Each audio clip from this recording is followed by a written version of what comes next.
नमस्कार मंडळी, अळूची वडी कशी बनवायची ते बघणार आहोत आपण।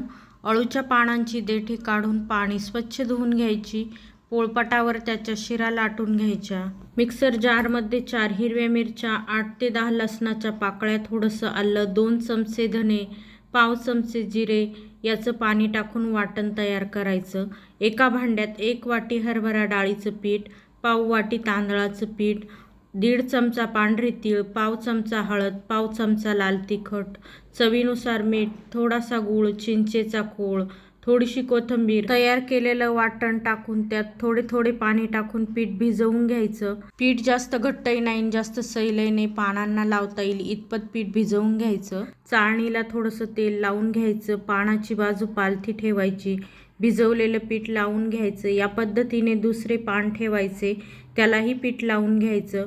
त्याच पद्धतीने तिसरे पान ठेवायचे। अशा पद्धतीने पाने ठेवायची आणि सर्वसाधारण 4 ते 5 पानांची वडी तयार करू शकता। पानाच्या कडा व्यवस्थित दाबून घ्यायच्या, त्याचा टाईट असा रोल तयार करायचा। चाळणीमध्ये सर्व रोल ठेवून घ्यायचे व वाफवून घ्यायचे आहे। 20 ते 25 मिनिटांनी वड्या छान वाफतात। थंड झाल्यावर वड्या कट करून घ्यायच्या। कढईत तेल गरम करून घ्यायचं। एक एक वडी सोडून वड्या छान तांबूस रंगावर येईपर्यंत तळून घ्यायच्या। मस्त अशा कुरकुरीत अळू वड्या तयार